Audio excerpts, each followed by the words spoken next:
conditioned already that I will be here.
Arts and culture bring communities together.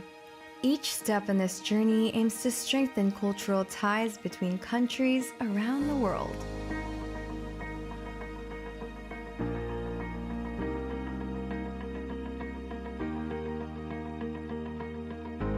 The importance of the intercultural collaboration in visual arts, music, theater, dance, and literature extends to the larger creative sphere and across art forms.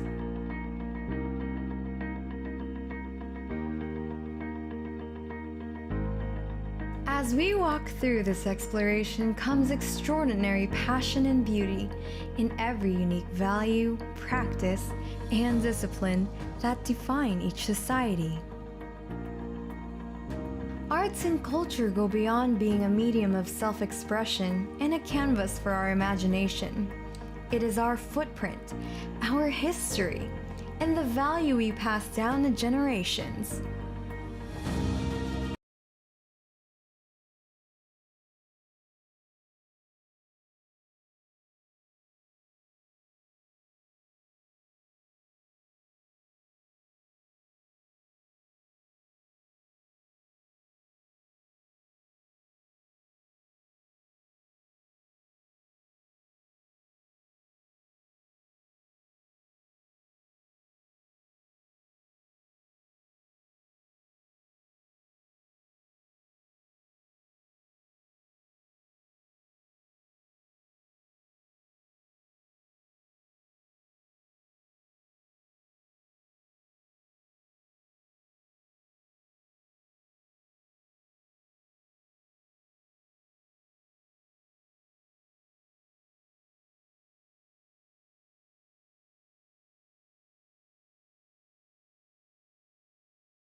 All right. Hi, and welcome to Boardless. I'm Sigrid, and we are here in Singapore today.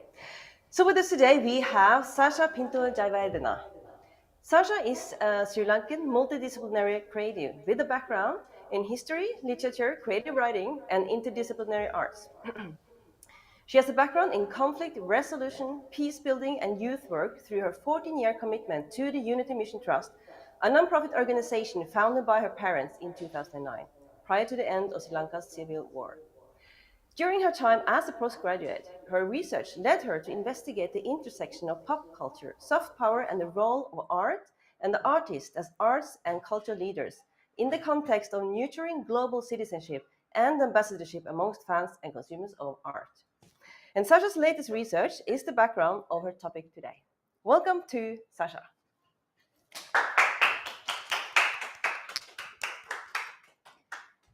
Hello and Gudag Orjlo. I hope I pronounced that right. A very good evening to you. My name is Sasha, and it's lovely to be here. I'm super excited to be a part of this event. It's truly amazing to meet all of you. So without further ado, let's just jump into what I'll be talking about. I'll be sharing some of the insights and the research that I discovered through my research as a postgraduate, really looking at the changes in artistic practice and the role of art and how the artist has sort of evolved as this global arts and cultural leader. Next slide, please. So just looking at the scope of my research, it sort of sits between different fields of conversation, ranging from education to soft power to leadership, art and activism, and it's a mix of different things that we're seated in the middle of. Next slide, please.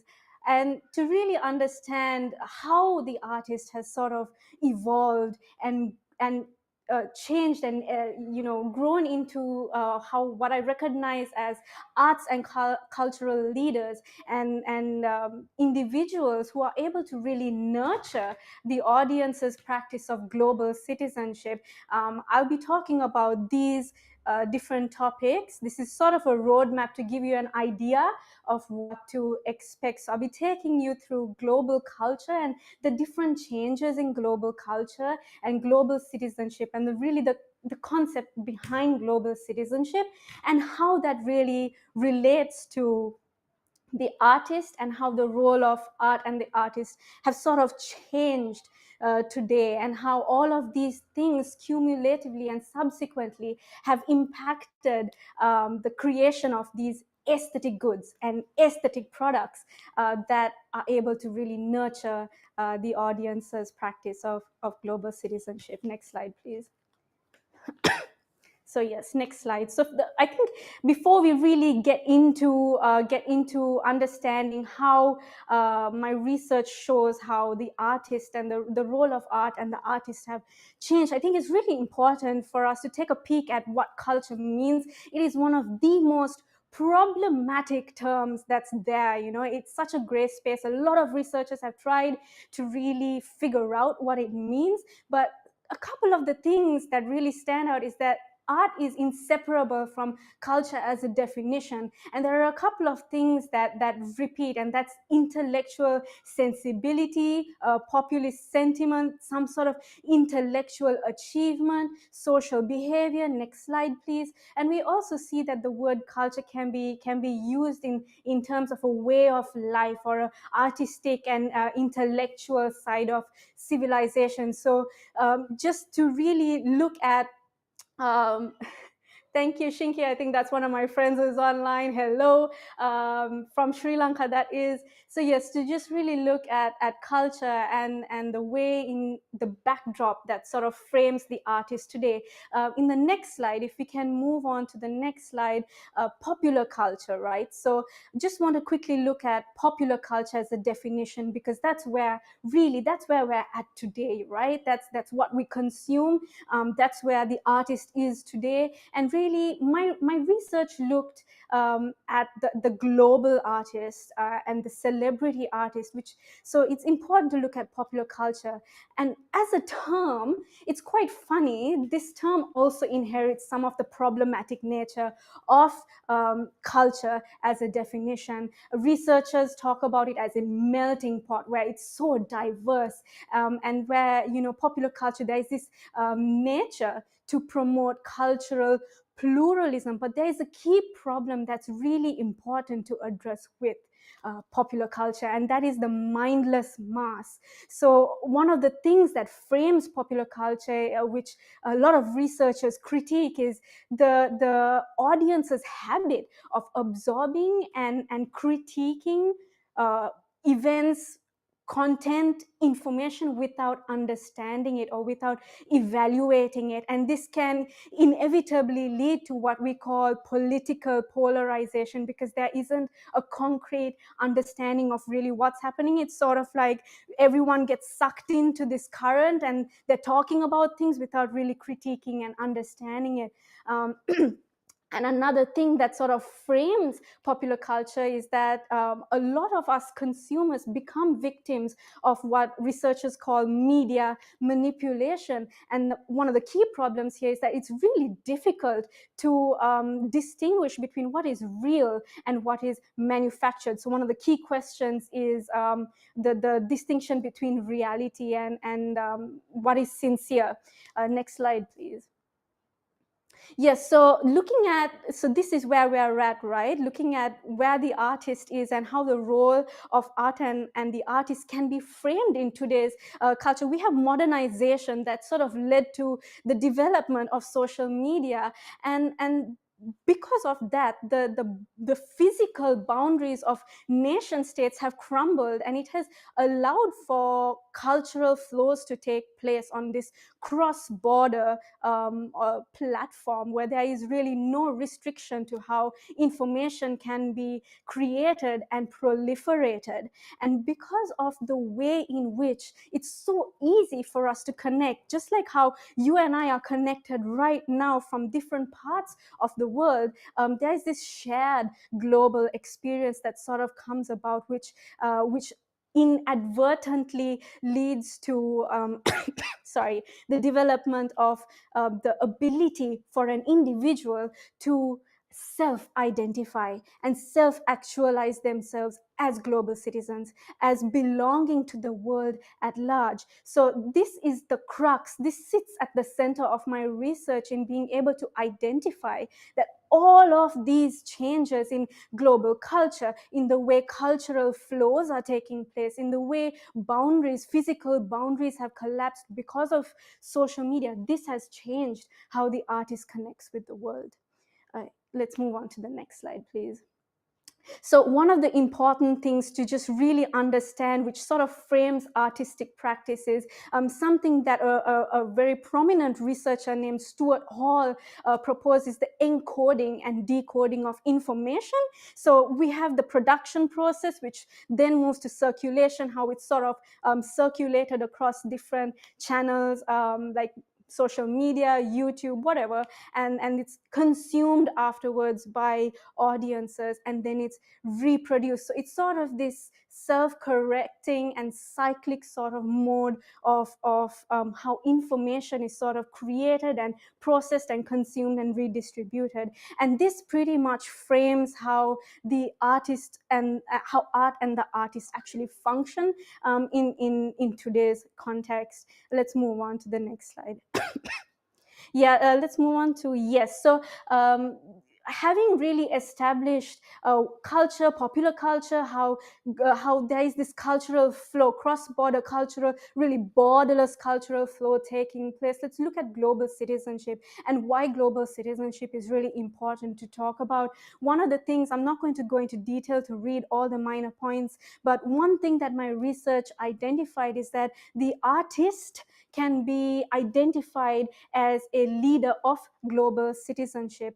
And when you look at all the things that art is able to do, to act as a voice for social change, we have feminist movements, art that talks about gender issues, art that talks about racism or racial issues, racial inequality, climate issues. We're used to seeing all of these things, but my research actually indicated that those are actually sub components that fall under this larger umbrella called global citizenship, that really banks on three major things. The first is knowledge, to really know what's happening about different key aspects of the world: diversity, cultural diversity, social justice issues, sustainable development. So all of these things. And then there are these skills.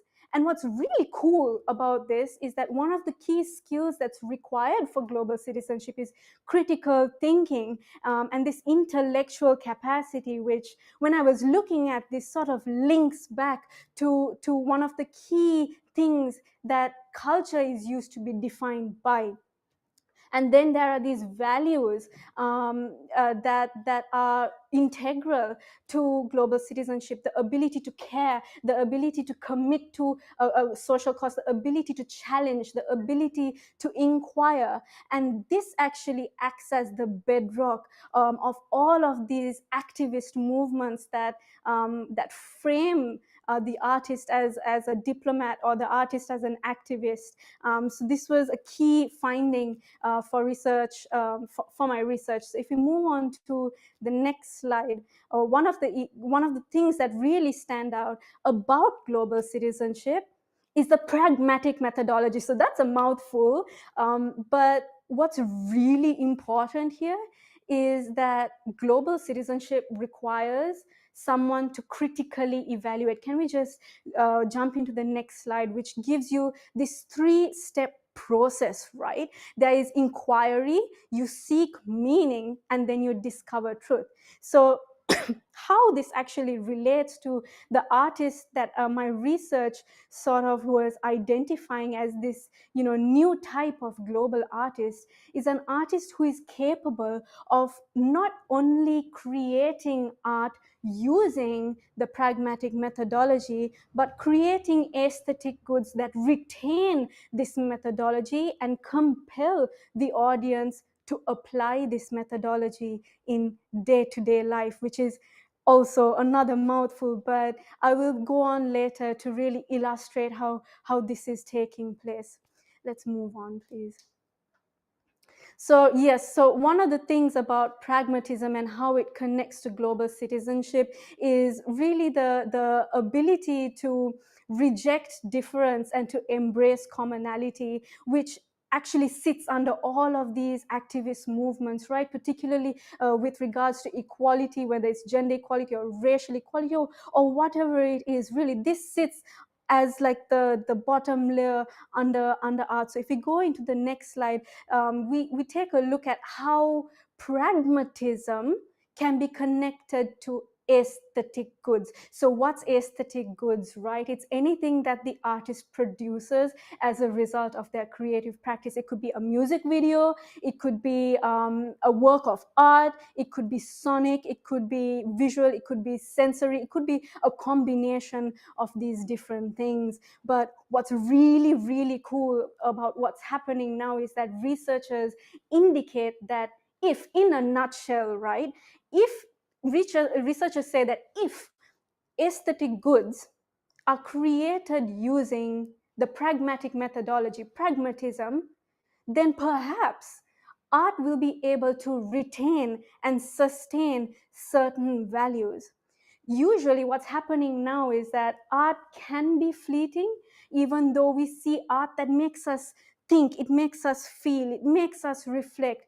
Can art really be converted into tangible outcomes? So this is where the question of the value of art really comes in. It's a very old conversation. It's a a old argument that's taking place, but it's something that my research really questions, whether art can be converted into a tangible outcome. So pragmatism really stood out as a potential methodology that can be used by an artist to retain and sustain certain values of global citizenship within their art. Next slide, please. Yeah, so in a nutshell, my eyesight is terrible. Yeah, so the best part about in a nutshell about art that is able to retain these values is that it can impact audiences to really reflect on those values and act on those values. Next slide, please. So now that we've really spoken about our key terms and phrases, let's look at the global celebrity artists, which my research actually focuses on, right? Celebritism is something where, we have people who are well known for their well-knownness, and we have a situation where authenticity is a really big question, and it questions the distinction between what is real and what is manufactured, which is a key issue with the global celebrity artist, right? But we also see that there are a lot of artists like Angelina Jolie, Lady Gaga, Halsey, Bono, Elton John. All of these artists can be identified as diplomats and activists as well. So we see that the mission of the global celebrity artist has changed a little bit, but my research actually was looking at how it has changed even further, insinuating that there's been a mission creep of the global celebrity artist and how they are no longer just a celebrity diplomat, but an arts and cultural leader as well. Next slide, please. And then we look at the value of art, right? So we have global citizenship, and we have this conversation that looks at, we have the potential of artists who really care about global citizenship, who really care about these global concerns and causes. research indicates that, okay, pragmatism might sit at the bedrock of such creative practice. And then we have the celebrity artists who really, now they're converted from just being people who are known, well known for their well knownness, which is sort of like a Kardashian frame, to a sort of Lady Gaga frame, where you have them as activists and diplomats, and being really involved in the global publics. But then you have the question of the value of art, right? And how the art that is created, what is its value? Is it intrinsic?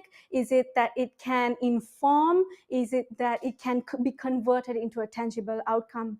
One thing is that there is a big issue, there's a big gap, and that research indicates that right now there is nothing to actually prove that art can actually convert and move an audience to physically sort of act, to have tangible impact on the world. And that is exactly where I sort of poked my fingers and situated my research. So let's move on to the next slide. So I had two hypotheses in my research. The first was to say, okay, you know what, art has tangible value that can impact on a cross national platform, and it can have a positive impact on a global scale. The second thing I was arguing through my research is that the celebrity artist has undergone another mission creep and can be situated and understood as a global arts and cultural leader, not just a diplomat. So let's move on to the next slide, right, to really see where we're at with the change in roles of the new global artists. Next slide, please. We're used to seeing, so this is what we're used to seeing right now, right? We're used to seeing artists really advocate themselves, to really step out there, get involved with the UN, UNICEF, all of these different charities and organizations. They mobilize themselves. They are called in to be consulted at a political, at a governmental level. We're used to seeing that, right? But still, the artist is very much disconnected from the audience. The artist creates, and the artist uses social media as a platform to vocalize, to verbalize their activism and their diplomacy, but there is very much a disconnect in terms of collaborative participation with the audience. In the next slide, we also, this is another thing that we're used to seeing. We're seeing films that represent different issues, that talk about different issues. In the next visual, we'll see art that talks about different issues, gender issues, racial equality. If we move on to the next slide, please, then we will see, oh, is it? Yeah, we see art that really talks about the pain and the suffering of people, that can really capture that suffering, and experience the lived experience of people, which makes someone actually inquire about this experience and to really understand it. If we move on to the next slide, please. We see art that can be performative as well, art that can use different mediums. On the sorry, on the left was a very prominent performance art, rhythm, or where this lady, this was in 1970, she stood there and she objectified herself to really see how people how far they would go when a woman is objectified. So she had laid different elements around that people can access. It ranged from a rose to a gun, and initially people were just really playful. They didn't really go too close to her, but gradually, as people started just surrounding her and watching her and seeing that she was not reacting, they started taking the thorns of the rose and sticking it into the flesh of her stomach.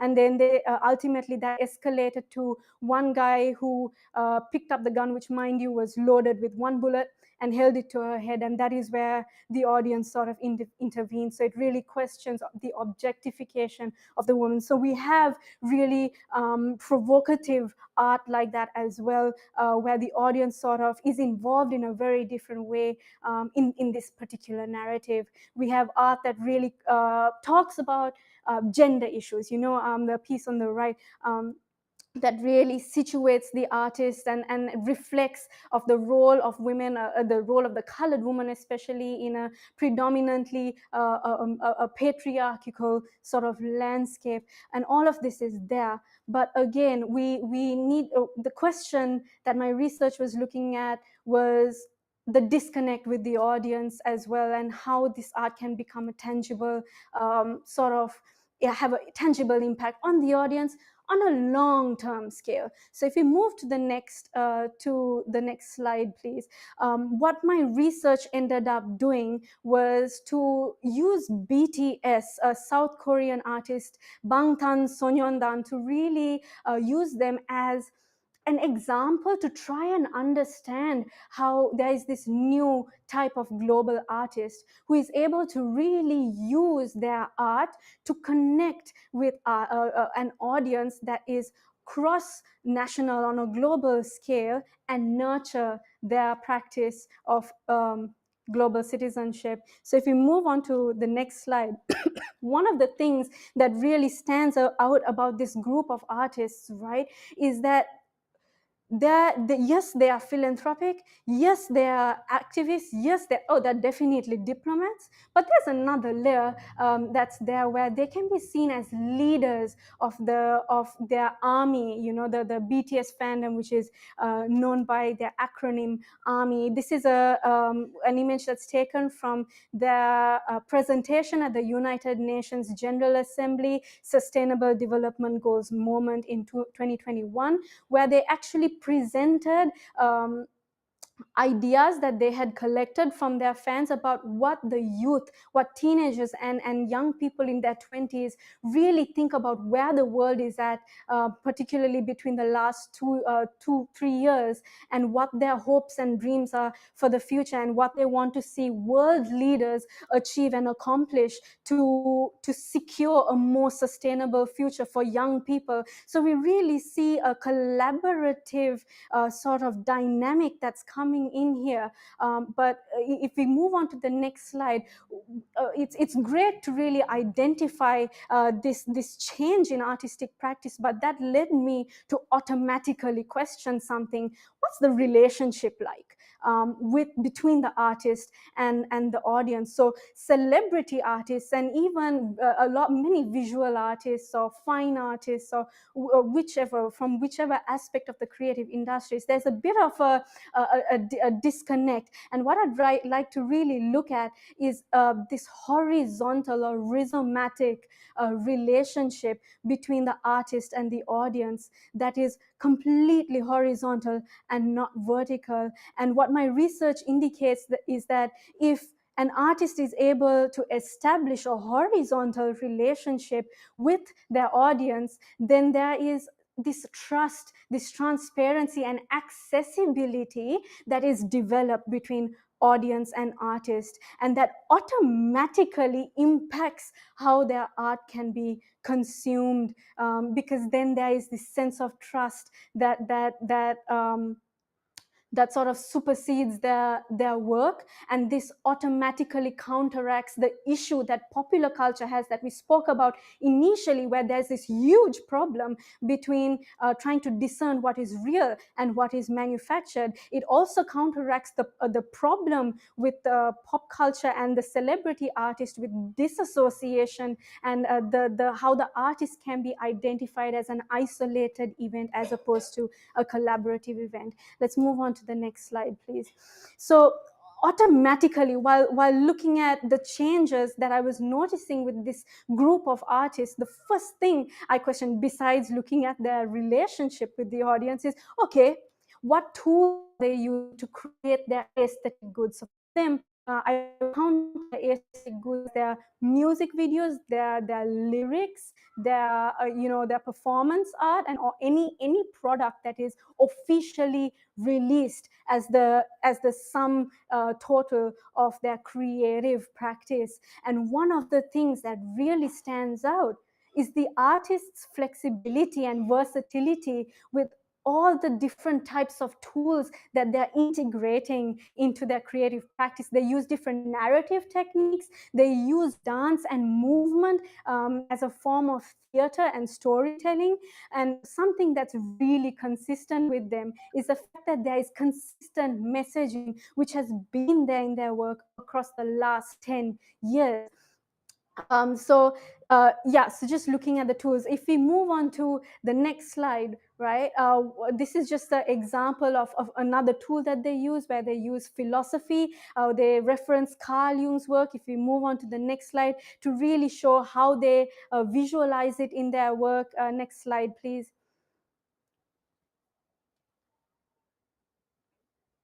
Yeah, so this was taken from their work Shadow, which references one of the dimensions of the map of the soul that Carl Jung talks about. And as you can see, they reference installation art, they reference philosophy, they reference psychology. And by doing this, what I'm trying to show here is that they create an intellectually stimulating experience for the audience. If we move on to the next slide, it's another example of another experience that is intellectually stimulating, which references Spring Day, which is this music video that talks about this catastrophe that happened with the Save All ferry disaster, and the suffering that was experienced as a result of political corruption and the corruption of leadership, and how the regular person suffered as a result of this. So if we move on to the next slide, to really show their symbolism, next slide as well, please. The symbolism that they use a lot of, they layer their work with symbolism and different narrative techniques to refer to Snowpiercer, for example, to Le Guin's work, The Ones Who Walk Away from Omelas, to really talk about and to add the symbolism to their work. But what this does is, if we go to the next slide, is it's great that they use symbolism, and they reference all of these different types of artistic works that's out there. But if we move on to the next slide, uh, what's really interesting is how this experience of using narrative technique and the pragmatic methodology to within their artwork is how the audience is impacted. The best example is that can be seen is through Angela Pulverenti, an Italian who looked at work created in Korean, researched it, explained it, put it on YouTube. It got 1.6 million views, and then she herself she travels to South Korea to spend time with families, the bereaved families who lost 250 children that sank with that drowned in that ferry disaster. So what we see here is that transition from an audience being sort of disconnected to an audience that becomes active and proactive. So if we move on to the next slide, we sort of see, we can map sort of this change and this added dimension in the way that information is shared cross globally, where translation comes in and makes information that much more accessible before being reproduced. So what research actually indicates is that the role of the artist today cannot be accounted for without thinking about the audience. Let's move on, please. Yeah, so in a nutshell, aesthetic goods created through the pragmatic methodology can definitely impact the pragmatism and the thinking process of the audience, who begin to question and critique and evaluate where they are situated in, and that completely counteracts the political polarization that popular culture is problematic of. Next slide, please.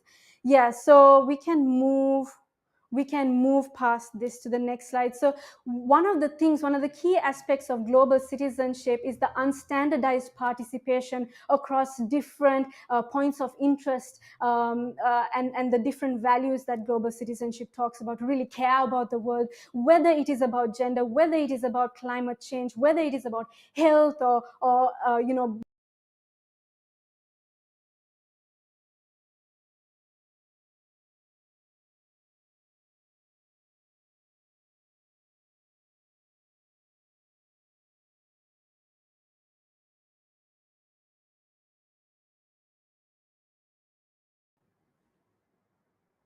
yeah. Okay, cool. Yeah. So really, what this shows is that the audience is no longer passive, but they are proactive and they are co-collaborators with the artists. They themselves have become diplomats. They themselves have taken agency and leadership into their own hands and are collaborating cross-nationally with each other to have a very tangible and positive impact on the world, which is where we can see the change in artistic practice today. So let's move on from this. Yeah, we can move from here. So yeah, so just if we track back, it really shows that the way the audience is behaving now is not just focusing on select issues, but focusing on a larger umbrella of issues and really reflecting the values of global citizenship, which how my research indicates audiences have changed today. We can move on. Yeah, so again, just to really show how audiences have changed, we can move on from this to two slides. Yeah, so where the artist has become the informer, the art, actually the artist has become the enabler and the leader, while the art itself has become the catalyst. The art itself has become the informant and the source in which values are sustained and retained. And in the next slide, we see that how the audience itself really has become the catalyst. The audience is the one that has become the actual ambassador in today's context. So there has been a shift in this question, right? The question has shifted from what can I do for the world? How can I be involved? To what can we do together to have a positive impact on global culture as a whole? So that's how the shift has sort of taken place. So this is just a narrative of what we have been what we are used to seeing, and then on the right we have how art has changed, how the artist has changed, and how the audience has changed, and how their roles have changed today. Next slide, please. So yes, my research did prove that art has tangible value, as can be seen through BTS's fandom, but it's not only limited to them. There are other fandoms, there are other audiences that are also active. So in no way am I saying that BTS and ARMY are the only ones actually out there doing anything, nothing like that. But just in terms to say that the art has actual tangible value, but it is 100% dependent on the audience. The next slide is my second hypothesis, which was also proven to say that the celebrity artist has undergone another mission creep and is situated as a global arts and cultural leader. But in this regard, it's where the art itself can be used as a medium to sustain and retain certain values of the artist and impact the audience to think themselves, to research themselves, and to then be proactively involved in the global publics. So that's just basically the sum of my research. I think the next slide has some resources if you're interested. Next slide, please. Yeah, so these are just future possibilities of where this can go. There's a lot to research and to really look at how art can evolve from here, how the audience can evolve on a participatory level, and how the artist and the audience can work on a collaborative level with this idea of shared responsibility and shared leadership, as opposed to being detached from each other. And the next slide, I think the next slide, yeah. So you can screenshot this if you like. These are just a few hand-picked resources that I'm sharing with you that I referenced that aided my research, if you're interested. But that is it for me. Thank you so much for your attention. And if you have any further questions that we can't answer today, please feel free to contact me. That's my email address. But thank you so much for having me. Yeah. Thank you, Sasha, for a great talk. Very interesting.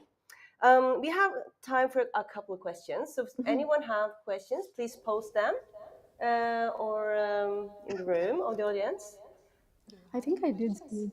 I think I did. What's the see question? something. I think there was.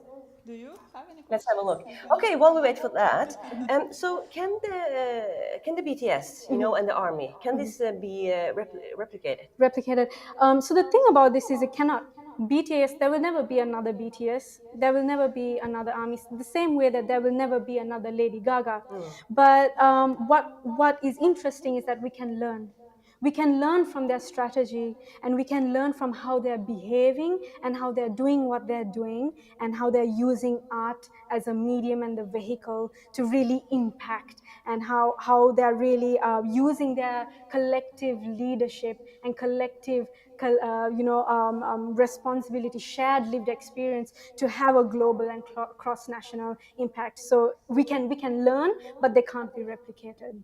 Yeah. Thank you. Any questions? Any more questions? Olga. Yeah.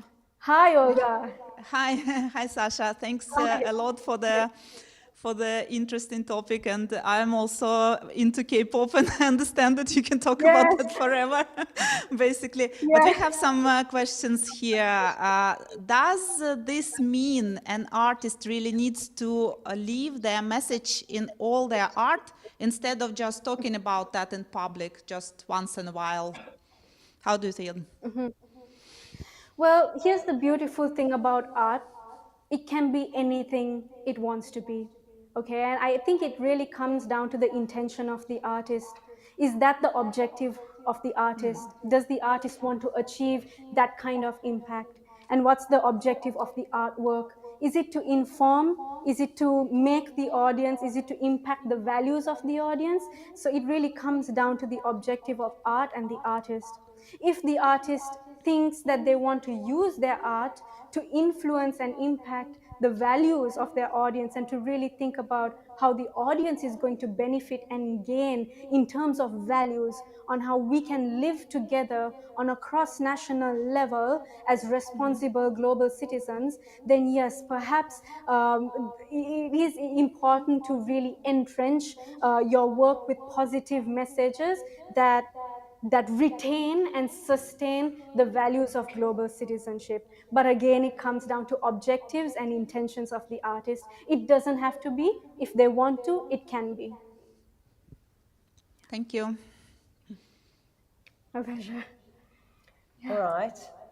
So if any more questions, if not, I'll just like to say thank you so much for joining us here today. Thank you for having me. Excited to be here. All right. Yeah. Okay. Thank you, Sasha. Once again, Thank thank you, you. Sasha. Thank you.